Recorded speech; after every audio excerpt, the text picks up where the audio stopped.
안녕하세요. 전에 하늘이 내려주신 선물 같은 딸들과 여생을 보내고 있는 60대 여자입니다. 이 나이쯤 되면 시간이 어찌나 빠르게 가는지 마치 손가락 사이로 모래가 흘러내리듯 하루가 그렇게 순식간에 지나가 버리는 것 같습니다. 그래도 옛말에 진심을 다해 사랑할 줄 아는 사람은 육체는 늙어도 영혼만은 늙지 않는다고 했습니다. 비록 제 얼굴엔 주름살이 가득하지만 사랑하는 가족들과 함께하는 이 순간만큼은 젊은 사람들 못지않게 활력이 넘치는 것 같아요. 제 가족들은 제가 삶을 포기할 만큼 큰 위기를 겪을 때마다 저를 다시 살게 해준 귀한 사람들이거든요. 오늘 이 자리를 빌려 여러분께 우리 가족들을 소개하고 싶습니다. 서로에게 운명처럼 다가와 마침내 가족이 된 저희 집 이야기를 들려드릴게요. 그 시절 누구나 그랬듯이 저 또한 참 가난하고 배고픈 청춘을 보냈습니다. 20대 초반에 만난 남편은 참 씩씩하고 열정이 넘치던 청년이었죠. 둘 다 가진 게 없어 얇은 은반지 하나 겨우 나눠 끼고 혼인신고만 하고 살았지만 서로가 있어 참 든든했습니다. 그 당시 남편은 정육공장에서 저는 부품 조립 공장에서 일하고 있었습니다. 남편이 일하던 정육공장은 특히나 업무 강도가 높은 직장이었지만 일을 잘 배워 나중에 정육점을 차리자는 부품 꿈을 꾸고 있었죠. 결혼 2년 차인 예쁜 딸도 하나 낳았습니다. 정말 꿈만 같이 행복하던 시절이었어요. 여보, 놀라지 말고 들어. 사실 요즘 내 몸이 좀 이상해서 아까 병원 갔다 왔거든. 근데 나 아이 가졌대. 우리 아기야. 이제 우리 둘이 아니라 셋이 되는 거야. 믿어져? 뭐 정말? 그게 사실이야? 내가 진짜 아빠가 되는 거야? 여보, 고마워. 정말 고마워. 앞으로 내가 더 잘할게. 당신과 우리 아이 내가 평생 책임질 거야. 우리 셋 앞으로 행복하게 잘 살자. 그날 남편은 뜰 듯이 기뻐하며 눈물까지 글썽였습니다.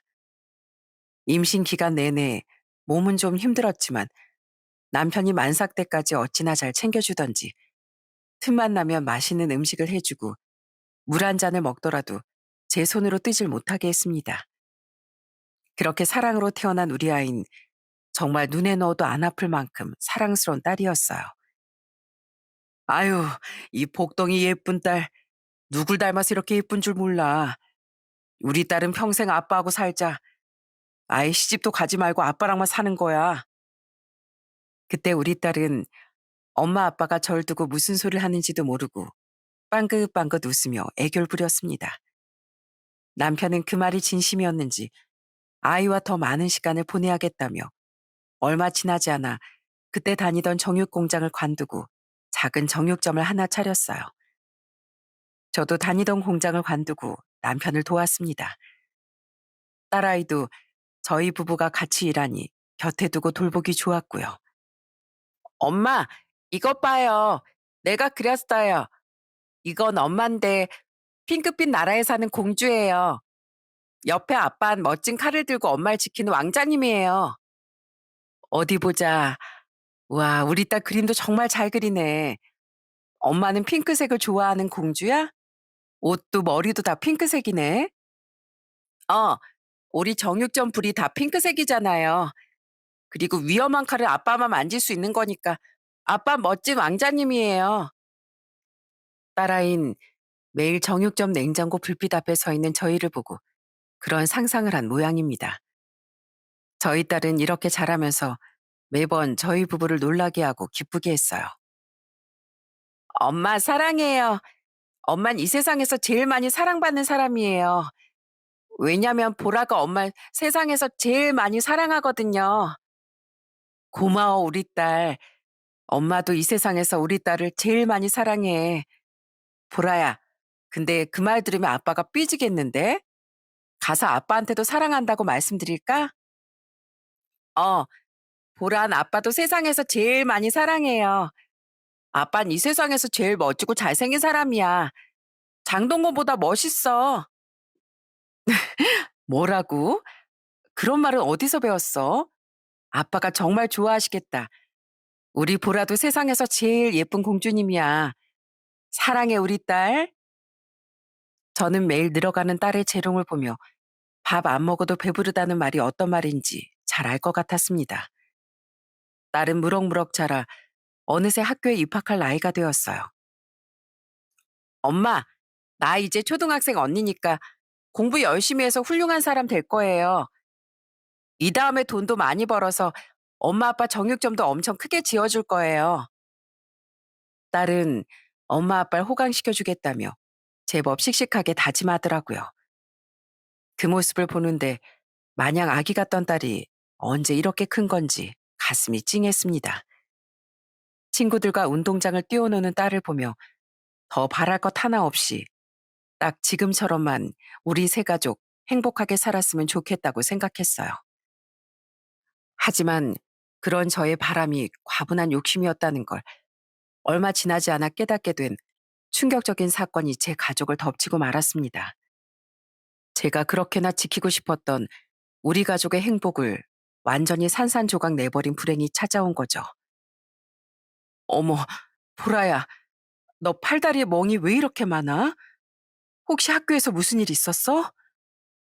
그 무렵 8살이던 딸은 놀이터에만 갔다 오면 팔다리에 온통 멍이 들어오곤 했습니다.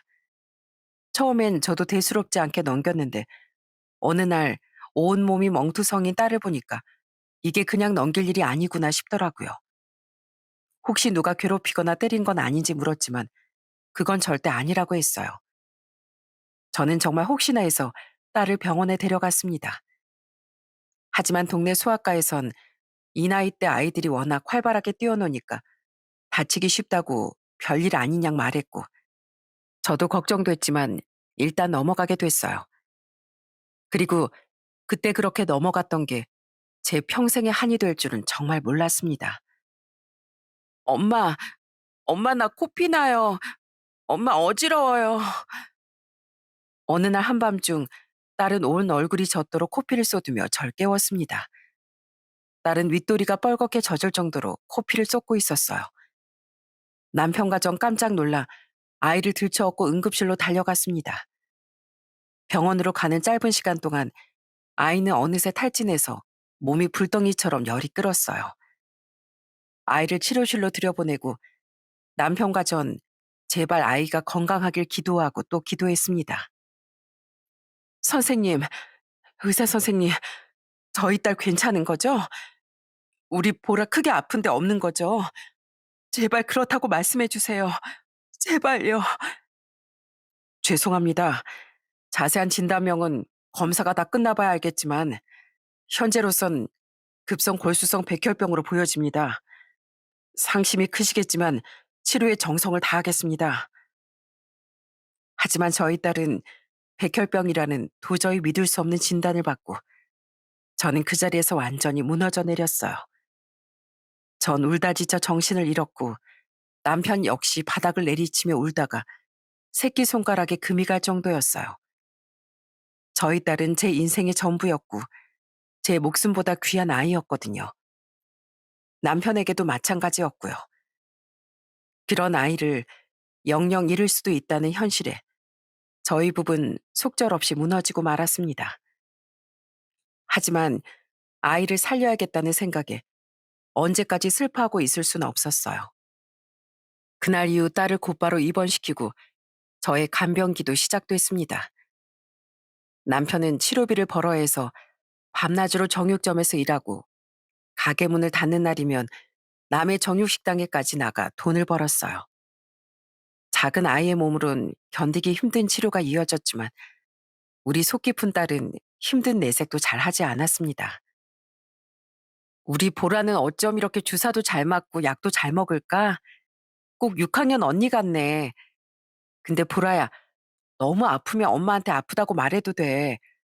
울고 싶으면 언제든 울어도 되고, 엄마한텐 솔직하게 말해도 괜찮아. 엄마, 사실 여기 허리에 주사 맞을 때 너무너무 아팠어요. 근데 나 안 울고 참을 수 있어요. 주사 잘 맞아야 씩씩한 언니잖아요. 근데 엄마 지금 울어요? 울지 마요, 엄마.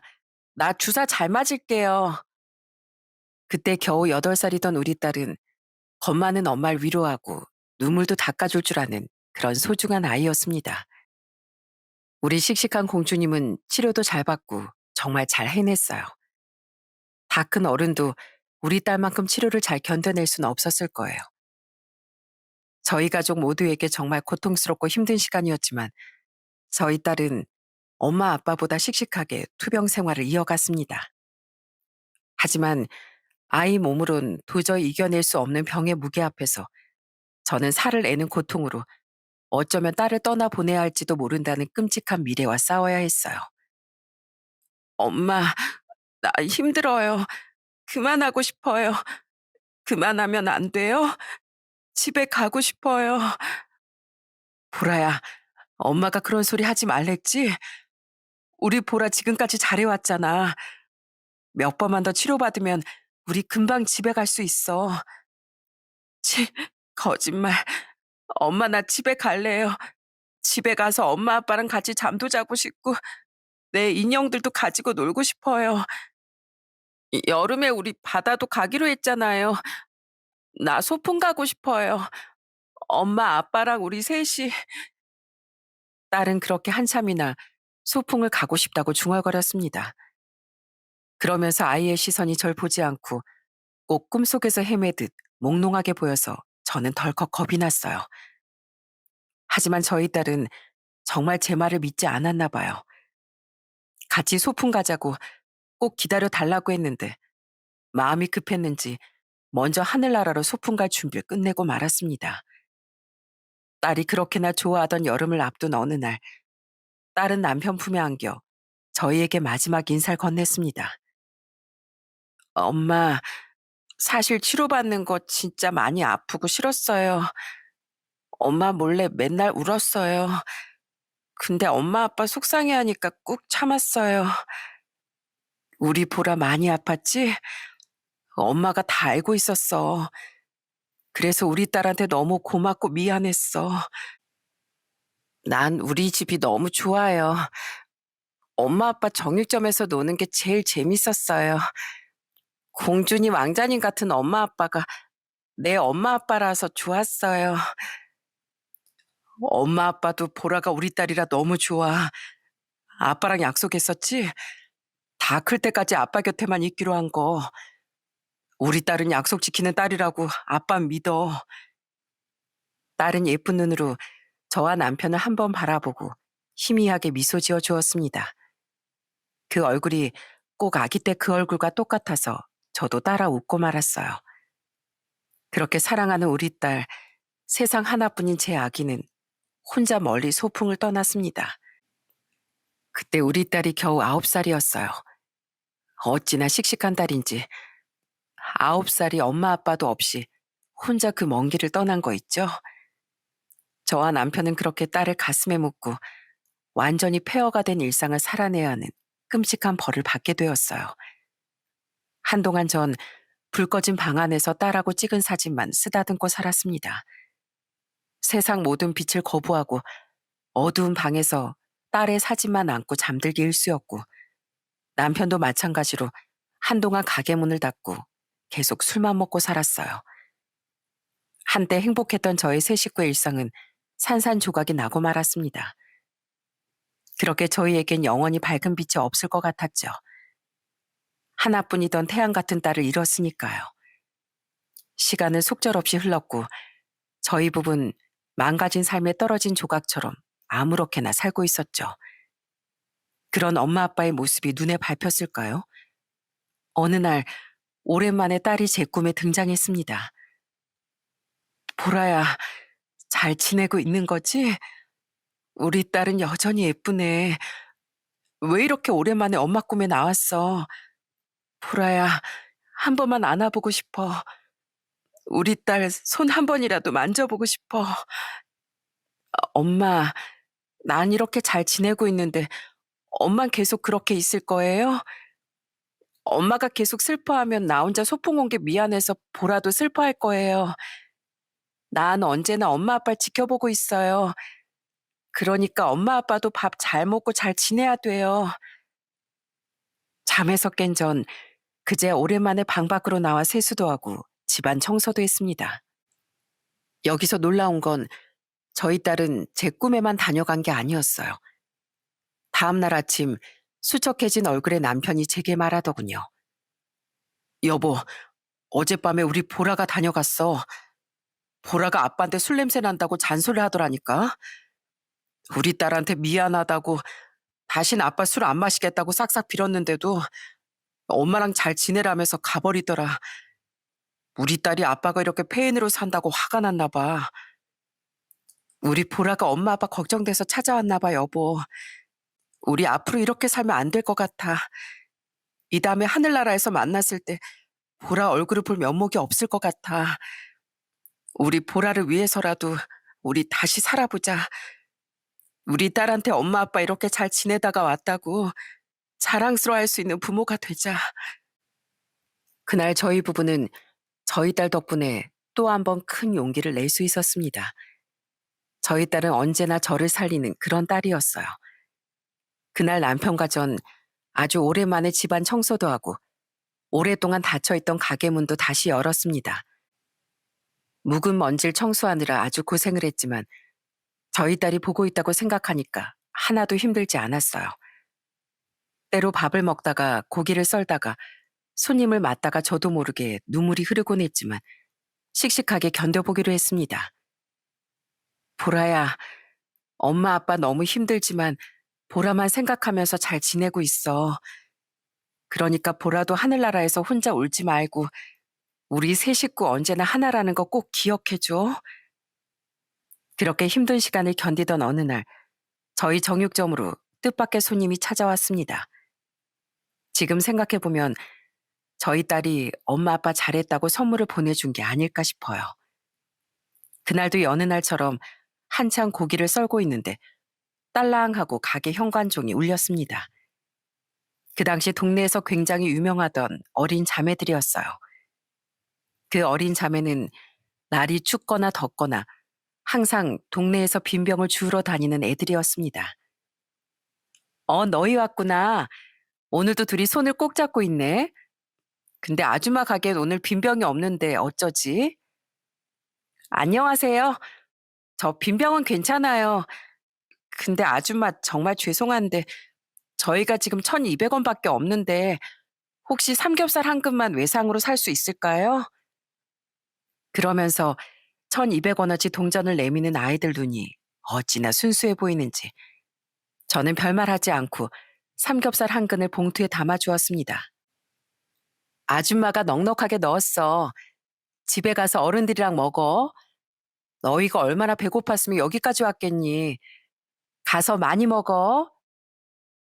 봉투를 받아든 자매는 제게 꾸벅 인사라더니 다시 손을 꼭 잡고 사라졌습니다. 그리고 그로부터 일주일 뒤 자매는 똑같은 옷차림과 똑같이 때가 묻은 얼굴로 다시 정육점을 찾아왔더라고요. 안녕하세요, 아줌마. 저번에 정말 감사했습니다. 혹시 죄송한데 저희 또 삼겹살 한 근만 주시면 안 될까요? 이번엔 1,200원도 없어요. 저는 다시 별말 없이 고기를 싸주었지만 어쩐지 자매의 모습이 수상하고 뭔가 불안하게 보였어요. 아무리 생각해도 애들이 할 만한 행동이 아닌 것 같아서 저는 봉투 가득 삼겹살을 담아 아이들을 찾아 나섰습니다. 혹시 정말 배가 고파서 그런 걸 수도 있으니까요. 항상 동네를 헤매고 다니는 아이들은 쉽게 제 눈에 띄었고 저는 몰래 아이들 뒤를 밟았습니다. 아이들은 해가 질 무렵이 되자 동네 구석에 있는 다 쓰러져가는 1층 주택으로 들어가더라고요. 그 집은 말이 주택이었지 외관은 거의 폐가나 다름없는 아주 낡은 집이었습니다. 집의 대문도 높이가 워낙 낮고 거의 울타리 수준이어서 담벼락 밑에 서자 집안에서 나누는 대화가 다 들렸어요. 집안은 자매 아버지로 보이는 남자가 아이들에게 호통을 치고 있었어요. 야, 왜 이렇게 늦었어? 이 애비 굶겨 죽이려고? 너희 기다리다 배고파 죽는 줄 알았다. 뭐 하느라 1시간이 넘게 걸려? 죄송해요, 아버지. 정육점 아줌마한테 말할 용기가 안 나서 한참 서 있었어요. 아줌마가 오늘도 고기를 이렇게 많이 주셨어요. 아빠가 말했지? 더 불쌍한 척을 하란 말이야. 그래야 뭐라도 하나 더 주지. 지금 딱 내 앞에서처럼만 울고불고 하라고. 알았어? 저는 밖에서 자매와 그 아버지란 사람의 대화를 들으니 어이가 없어서 말문이 딱 막혔습니다. 명색이 아빠란 인간이 애들에게 국어를 시키는 모양이었어요. 아빠, 저 이런 거 하기 싫어요. 동네 아줌마들이 저를 이상하게 본단 말이에요. 그냥 계속 빈병 주우면 안 돼요? 맨날 외상하기 싫어요. 이것들이 요즘 혼을 덜 냈더니 또 기어오르네. 매타작을 해야 말을 듣지? 내가 너희들 키우느라 얼마나 고생 중인데 아빠를 위해서 겨우 그거 하나 똑바로 못해? 계속 듣다 보니 자매들 아빠가 정말 매라도 들었는지 잠시 후 아이들의 울음소리와 잘못했다는 흐느낌이 들려왔습니다. 이때까지 애들을 구걸시켰던 게 그 집 아빠였다니 저는 듣다 화가 나 곧바로 집 안으로 들어갔습니다. 안녕하세요. 실례인 줄 알지만 도저히 참을 수가 없어서 이렇게 찾아왔습니다. 제가 아이들에게 이 고기를 준 정육점 주인인데요. 제가 얘기를 다 듣고 그냥 넘어갈 수가 없네요. 애들이 싫다는데 이렇게 밖으로 돌리고 외상까지 시키는 게 말이 되나요? 애들이 불안해하잖아요. 애들이 오죽 싫었으면 나한테 말을 못하고 가게 밖에 1시간이나 서 있겠어요. 이 추운 날에 애들 입은 옷 좀 보세요. 누가 보면 가을인 줄 알겠어요. 지금 날씨가 영하 몇 도인지나 아세요? 아직 어린 애들한테 이런 말도 안 되는 심부름 시키면 되겠어요? 참, 이봐요. 어디서 무슨 말을 들었는지 모르겠는데 남의 집 일에 신경 꺼요. 거참 말 더럽게 많네. 다음부터는 애들 그쪽 가게 안 보낼 테니까 참견 마시오. 자매들 아빤 예상대로 반성은커녕 오히려 제게 참견 말라며 화를 냈습니다. 이거 경찰이라도 불러야 하나 고민하던 그때 안쪽 방에서 한눈에 봐도 빼빼 마른 할머니가 나오셨어요. 아이고 시끄러워라. 무슨 일인데 동네 시끄럽게 떠드나. 안녕하세요 어르신. 저는 동네 정육점 하는 사람이에요. 할머니는 제가 누군지 알아보셨는지 그제야 표정이 좀 풀어지셨습니다. 그러더니 자매들 아빠를 막 혼내시더라고요. 아이고 정육점 안 사장님이시구나. 저번에도 고기를 잔뜩 주셨다고 들었는데 내가 인사가 늦었습니다. 혹시 우리 아들이 못되게 굴었나요? 아유 이놈아. 감사하다고 인사 못 드릴 망정 내가 그 술 좀 그만 퍼마시라고 했지? 언제까지 이렇게 살래? 이 방에나 들어가 계시라니까 왜 나와서 그래요? 노인네가 잠이나 주무실 것이지. 자매들 아빤 본인 엄마인 것 같은 할머니에게도 한결같이 막말을 퍼부었습니다. 이 썩을 거사 언제 인간 될래? 애들 보기 부끄럽지도 않어? 애들이 동네 사람들한테 먹을 걸 얻어오면 이놈은 먹어보란 소리도 한 번 없이 지 술안주로 다 먹어치운다니까요. 할머니는 자매들 아빠의 등짝을 때리며 한참을 한탄하셨습니다. 그 순간 저도 거들어서 한 소리 하고 싶었지만 저는 제 3자이기도 하고 혹시 제가 나섰다가 더 큰 문제가 생길까 싶어서 그쯤에서 물러설 수밖에 없었죠. 집으로 돌아와서도 그 애들을 생각하니 저희 딸 보라도 생각나고 신경 쓰지 말아야지 하면서도 계속 마음에 걸렸어요. 그래서 남편과 상의해 자매들을 돕기로 했습니다. 먼저 자매들의 옷차림이 너무 추워 보여서 급한 대로 시장에서 겨울옷들을 샀어요. 그리고 자매들 아빠 몰래 할머니에게 먹을 걸 사다가 전해주기 시작했어요. 할머니, 이거 아드님 주지 마시고 애들이랑 나눠 드세요. 그리고 이건 애들 내복이에요. 애들 감기 안 걸리게 잘 챙겨 입히시고요. 아이고 고마워라. 안 그래도 애들이 맨날 콧물을 탈고 살았는데 이번 겨울엔 따뜻하다고 엄청 좋아해요. 정말 고마워요. 제가 이것저것 챙겨서 집에 전해주자 처음엔 좀 낯을 가리던 아이들도 저만 보면 동네 똥강아지들처럼 달려나 반겨주곤 했습니다. 아줌마, 아줌마가 주신 외투 진짜 따뜻해요. 겨울마다 너무 추워서 언니랑 할머니랑 꼭 껴안고 있었는데 이 옷이 너무 따뜻해서 이제 하나도 안 추워요. 자매들이 제게 이제 하나도 춥지 않다고 인사하는 걸 보니 꼭 저희 딸 보라가 추워하는 것 같아 눈시울이 붉어졌습니다. 아줌마 딸도 꼭 너희들 나이였어. 어디 보자. 또 필요한 건 없나? 아유, 이런 신발이 낡았네. 뒤꿈치가 다 튀어나오겠는데? 우리 다음에 신발도 사러 가자. 우와, 아줌마 최고. 아줌마 짱. 정말 감사해요. 아이들이 기뻐하는 걸 보니 제 딸이 기뻐하는 것 같아 저도 참 기뻤습니다. 그렇게 저와 남편은 틈나는 대로 자매들을 후원했어요. 자매들 아빠와 맞닥뜨려서 몇 번 말다툼하기도 했지만 어느 순간부턴 자매들 아빠가 보이지 않았습니다. 할머님, 애들 아버님은 어디 가셨어요? 요새 통 보이질 않는 것 같은데. 아유, 나도 모르겠구먼. 술을 잔뜩 먹고 집을 나가더니 몇 날 며칠을 코빼기도 안 보이네. 참 내 속으로 낳은 내 아들이지만 하는 거 보면 차라리 애들 앞에 안 나타났으면 한다니까요. 가끔은 그놈이 무슨 해코지를 할지 나도 무서워요. 애들 엄마는 애들 5살 때 죽고 내가 이날 이때까지 아들놈 뒤치다거리 또 애들 뒷바라지를 하고 있다오. 나도 많이 늙었어요. 내가 언제까지 살아서 이 애들을 돌봐줄지 애들 생각에 내가 눈이나 편히 감고 죽겠어요. 할머니 이야기를 듣자 하니 이 집안의 사연도 참 기구해 보였습니다. 그러면서 그런 생각이 들더라고요. 어쩌면 우리 딸이 본인에게 못다한 사랑을 더 딱한 아이들에게 나눠줄 기회를 준 건 아닐까 하는 생각이요. 제가 앞서 말씀드렸듯 저희 딸은 매번 엄마 아빠를 바르게 살게 하는 착한 딸이었거든요. 저는 집으로 돌아가 남편과 길고 긴 이야기를 나눴습니다. 여보, 나 그 자매들을 우리 딸이라고 생각하고 돕고 싶어. 마침 작은 애가 우리 보라랑 동갑이더라. 이거 분명히 우리 보라가 하늘에서 준 기회일 거야. 남편은 제 말에 전적으로 동의하고 함께 그 자매들을 후원하기로 결심했습니다. 저는 날이 밝자마자 다시 자매들 할머니를 찾아뵀어요. 할머님, 저희가 부자는 아니지만 그래도 애들이 학교 다닐 수 있도록 후원을 해드리고 싶어요.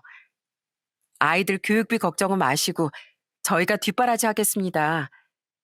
그러니까 이제 애들한테 빈병을 줍거나 외상을 하란 말씀을 말아주세요. 아이고, 사장님. 사장님 내외 말씀은 참 고맙습니다. 그런데 이걸 마냥 받기만 해도 될런지요? 솔직히 말해서 우리가 아무 사이도 아닌데 이렇게 도와주시니 영문을 잘 모르겠네요. 저는 너무 죄송해하시는 할머님의 손을 꼭 잡고 마음 깊숙이 묻어두었던 저희 부부의 이야기를 해드렸어요. 할머님, 사실 저희에게도 요 애들만한 딸이 있었어요. 비록 몹쓸 병을 얻어서 지금은 저희 곁에 없지만 자매들을 보면 볼수록 저희 딸 보라가 생각나서 뭐라도 챙겨주고 싶어요. 이렇게 만난 것도 다 인연인데 저희 딸이다 생각하고 열심히 돕겠습니다.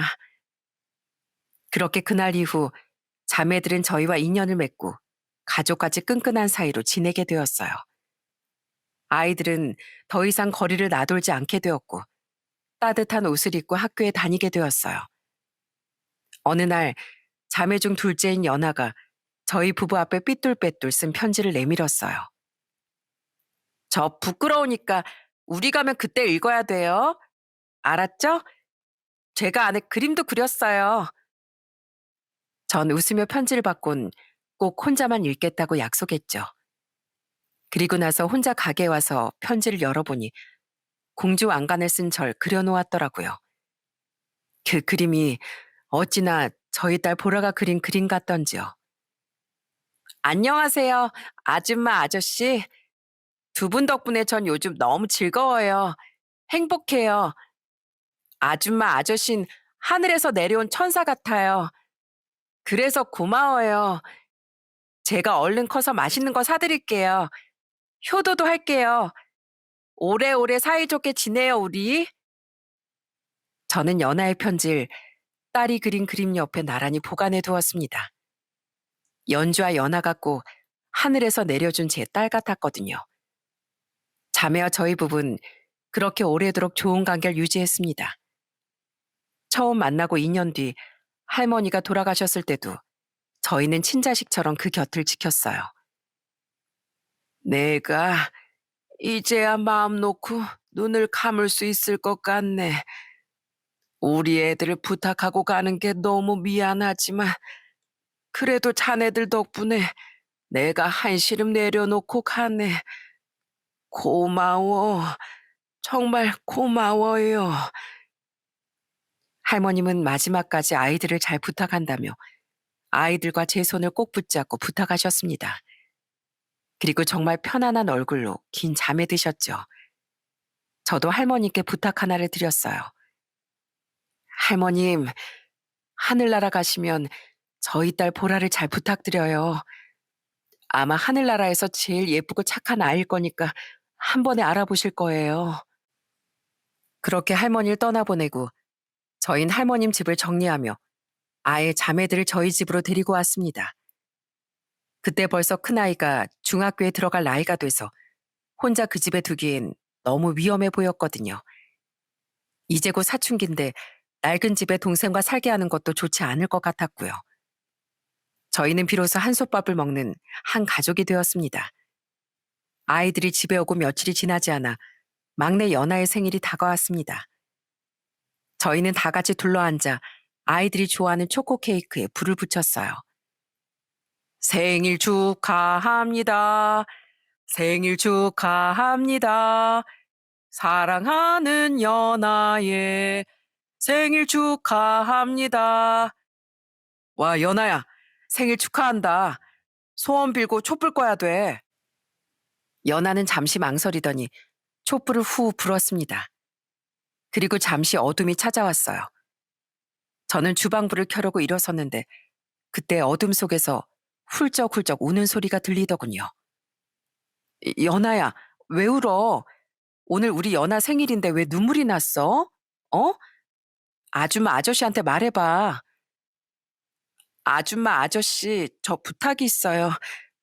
아줌마 아저씨가 잘해주시는 건 너무 감사한데 그래서 조금 불안해요. 혹시라도 생각이 바뀌어서 저희 내쫓으실 건 아니시죠? 저 아줌마 아저씨랑 오래오래 살고 싶어요. 전 엄마 얼굴도 몰라요. 그때 저 3살이었거든요. 아빤 항상 우리 혼내기만 했고 그래서 너무 힘들었는데 그때 아줌마랑 아저씨가 나타났어요. 두 분 만난 뒤로 저 너무 신나요. 그래서 언니랑 저랑 계속 웃을라만 있으면 좋겠는데 하루하루 끝날 때마다 아줌마 아저씨가 우릴 버릴까 봐 너무 무서워요. 저희 안 버릴 거죠? 제가 잘할게요. 언니는 이미 잘하니까 제가 더 잘할게요. 연한 뭐가 그렇게 속상했는지 꺼이꺼이 울며 말했습니다. 저 조그만 아이가 속으로 얼마나 걱정이 많았으면 저런 소리를 하는지 저희 부부도 아이들과 함께 부둥켜 안고 한참을 울고 말았네요. 연주야, 연아야, 왜 아줌마 아저씨가 널 버릴 거라 생각해? 우린 이제 영원히 함께 할 거야. 알았지? 우린 가족이야, 이제. 가족은 언제나 어떤 순간에나 함께 하는 거야.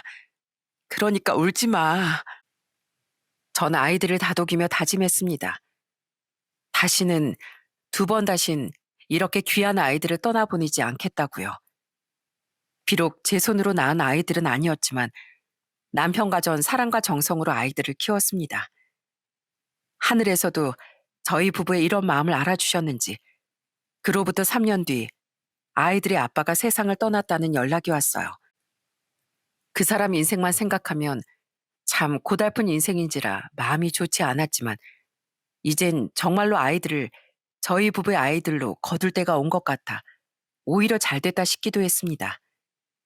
자매들 아빠가 언제라도 찾아와 아이들을 뺏어가면 저희는 손 놓고 뺏길 수밖에 없었으니까요. 자매들 아빠의 장례식엔 저희 부부를 제외하곤 단 한 사람도 찾아오지 않았어요.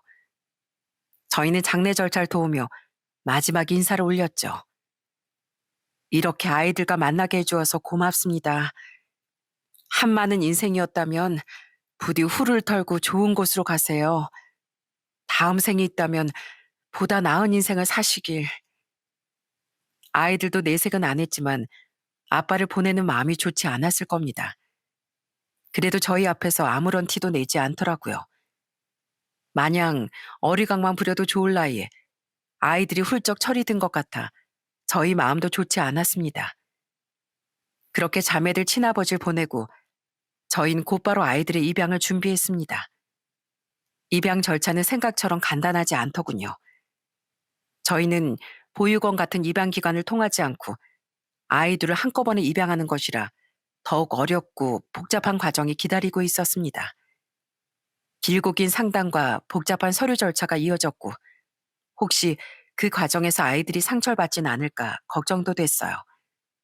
하지만 연주와 연아가 잘 따라와준 덕분에 마침내 저희 부부는 아이들의 진짜 엄마 아빠가 되었습니다. 남편은 방금 뽑아온 따끈따끈한 가족관계 증명서를 들고 저와 아이들을 불러 앉혔어요.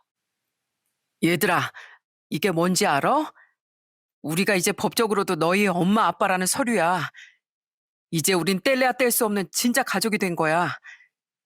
이 아저씨, 아빤 정말 기쁘구나. 혹시 너희가 괜찮다면 이제 아저씨 아줌마 말고 엄마 아빠라고 불러줄 수 있겠니? 저희도 너무 기뻐요. 엄마, 아빠. 아이들은 어색하지만 기쁘게 저희를 엄마 아빠라고 불러주었어요. 마음을 열어준 아이들에게 너무나 감사해 저는 주책맞게 또 울고 말았네요. 그렇게 하늘이 맺어준 귀한 인연으로 전 한꺼번에 예쁜 딸을 둘이나 얻게 되었습니다. 우리 예쁘고 착한 딸들은 자라면서 사고 한번 안 치고 공부도 열심히 하고 정말 착실하게 자라주었어요. 특히 저희 둘째가 얼마나 개구쟁인지 매일 엄마 아빠를 웃기는 재미로 사는 애라니까요. 엄마 아빠 잘 봐봐요.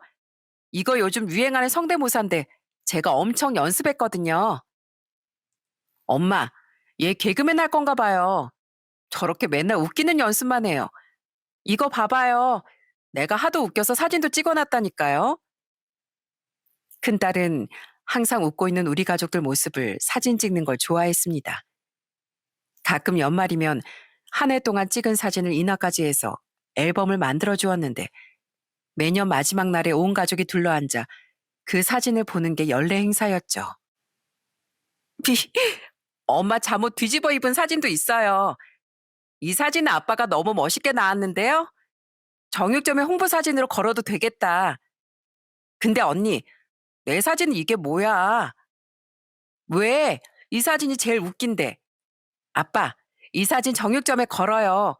손님들이 사진 구경하러 더 몰려올 것 같은데요? 저희 부부는 그런 딸들을 보며 배꼽을 잡고 웃곤 했습니다. 너무나 감사하게 잘 자란 딸들은 본인들 적성에 맞게 대학에도 턱하니 합격했어요. 사진 찍기 좋아하던 큰딸은 사진학과에 들어갔고 둘째는 그렇게 사람들을 관찰하는 걸 좋아하더니 메이크업을 배워 멋진 분장사가 되었답니다. 어느새 키도 저보다 훌쩍 크고 어디 내놔도 자랑스러울 숙녀들이 되었죠. 애들은 그러지 말라고 해도 월급을 받으면 늘 저희에게 보내오곤 했습니다. 아이고 딸들 또 용돈을 보냈어? 너 있을 때도 훨씬 많을 텐데 아껴놨다가 맛있는 거 사 먹지. 에이 엄마 어차피 저희가 가지고 있어봤자 다 쓰기밖에 더해요. 엄마가 잘 모아주세요. 혹시 엄마 아빠가 맛있는 거 사드셔도 저흰 모르는 일이니까 쓸 일 있으면 언제든지 쓰시고요. 말이라도 고맙다 우리 딸들. 어디서 이런 복덩이들이 굴러왔는지 몰라. 엄마가 잘 모았다가 너희 시집 갈 때 다 돌려주마. 이렇게 잘 자란 아이들을 보며 나중에 우리 보라에게도 떳떳하게 자랑할 수 있겠다 싶었습니다. 세월이 흐르고 또 흘러 우리 둘째 연하가 30대 중반이 됐을 무렵이었을까요? 하늘에서 이제 저의 역할이 다 끝났다고 말하려는지 어느 날 제게 몹쓸병이 찾아오고 말았습니다. 저는 유방한 3기 판정을 받았어요.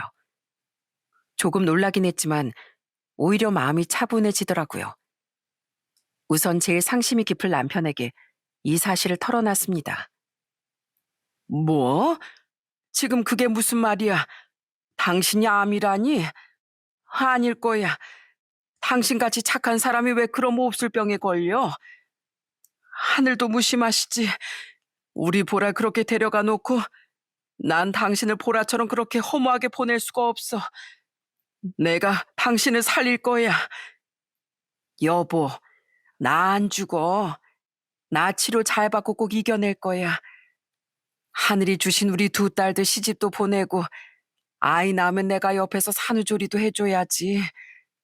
나 아직 할 일이 많아. 하늘에서 암만 저에게 이제 할 일을 다 했다고 하더라도 저에겐 아직 남은 일들이 많았습니다. 남편이 딸들에게 말했는지 얼마 지나지 않아 두 딸이 오열하며 절 찾아왔더라고요. 엄마, 이게 도대체 무슨 일이에요? 왜, 왜 하필 우리 엄마가 그런 나쁜 병에 걸려야 해요? 하늘이 원망스러워요. 저는 엉엉 우는 딸들을 달래며 다시 한번 마음을 다잡았습니다. 사랑하는 가족을 떠나보내는 슬픔을 누구보다 잘 알기에 남편과 딸들에게 다시 그런 아픔을 주고 싶지 않았어요. 그래서 항암이든 수술이든 얼마든지 견뎌낼 거라고 다짐하고 또 다짐했습니다. 항암 치료는 받아보신 분들은 알겠지만 정말 큰 고통이었어요. 몸의 고통도 심각했지만 거울을 볼 때마다 머리카락이 다 빠진 제 모습을 보는 게 정말 괴로웠습니다. 병색이 완연한 얼굴을 보는 것도 괴롭고 그래서 남몰래 얼마나 울었는지 모릅니다.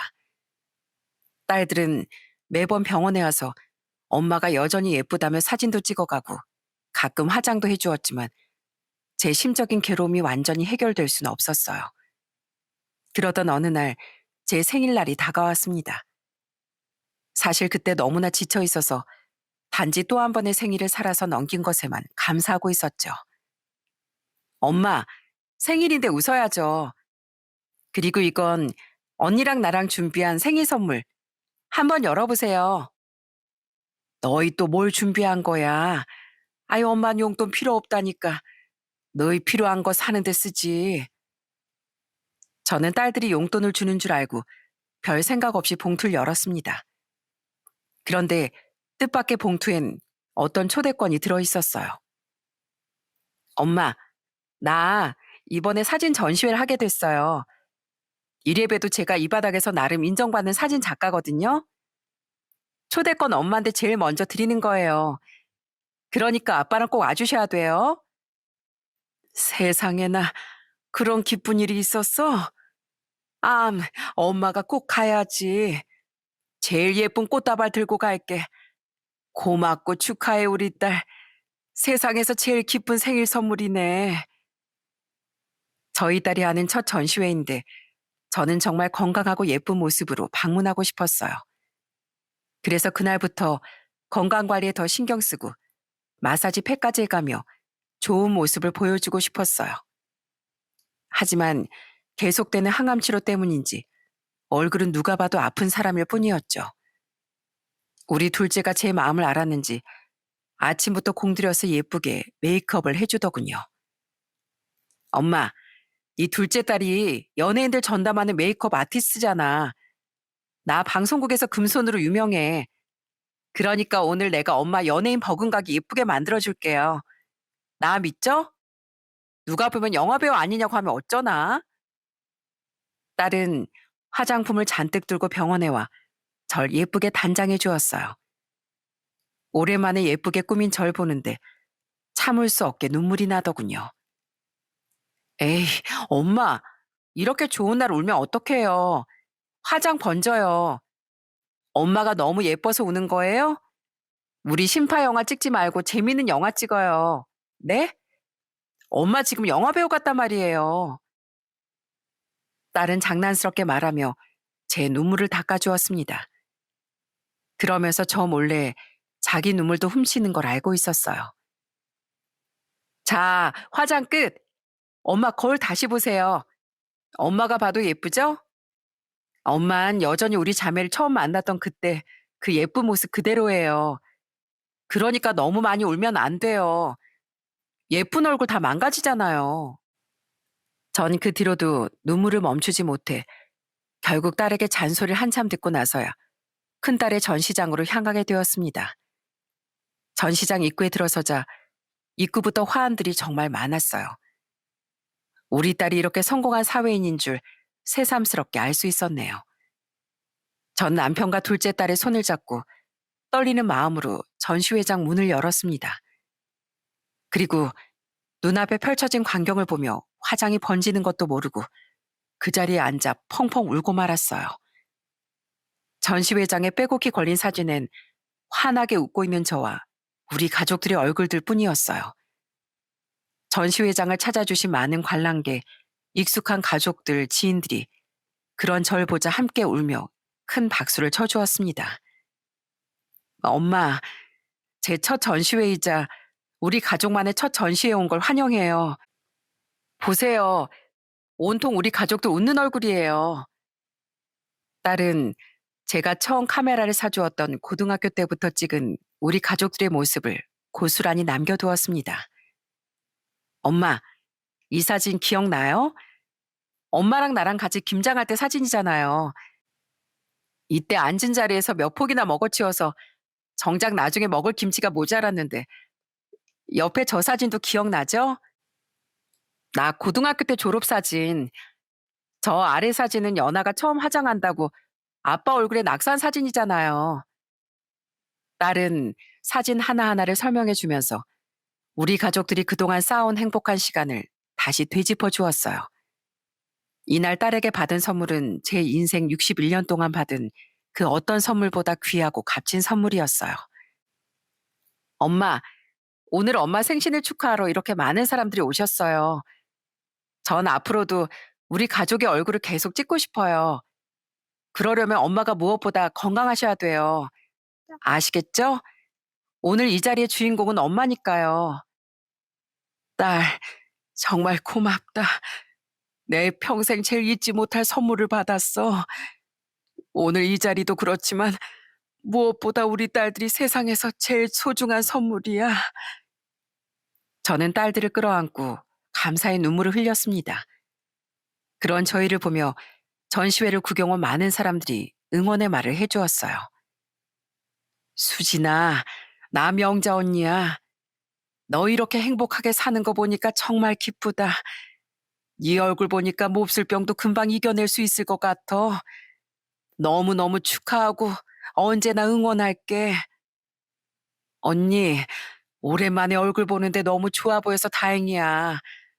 어쩜 딸들이 이렇게 잘 키웠어. 복 받았다 정말.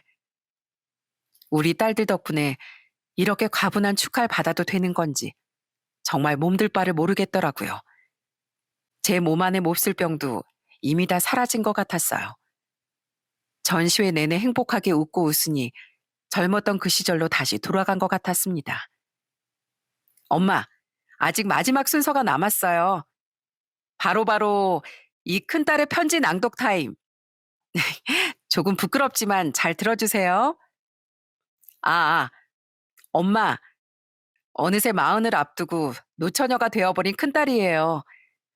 엄만 빨리 시집 보내고 싶어 하지만 전 아직 엄마 품이 좋은걸요? 엄마, 엄마 아빠를 처음 만난 그 순간 제가 1시간이나 문 앞에서 망설인 거 기억나시죠?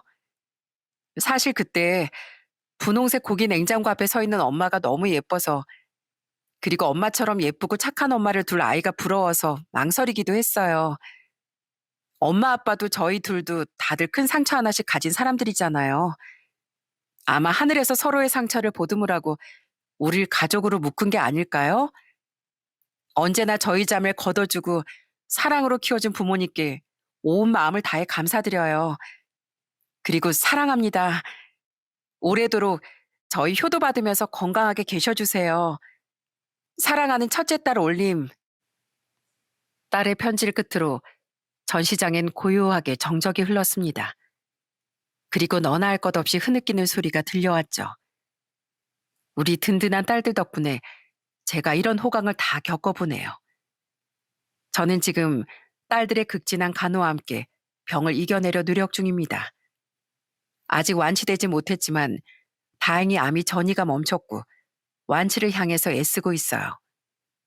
앞으로도 많은 치료를 받아야겠지만 우리 사랑하는 딸들 또 든든한 남편과 함께라면 세상 어떤 일도 헤쳐나갈 용기가 있답니다. 저는 이 암덩어리들이 사라지는 그날까지 씩씩하게 살아보겠습니다. 저희 딸들이 준 귀한 희망과 함께 살아가 보려고요. 여기 채널에 올라오는 사연을 듣다 보면 속상한 사연도 많지만 가끔은 저같이 희망이 가득한 사연도 들으시고 여러분도 힘을 내셨으면 좋겠습니다. 사연 마지막으로 딸들에게 말해주고 싶네요. 엄만, 너희 엄마가 될 수 있어서 정말로 행복해. 다시 한번 사랑하고 또 사랑한다 우리 딸들. 우리 오래도록 함께 건강하자꾸나. 사랑해.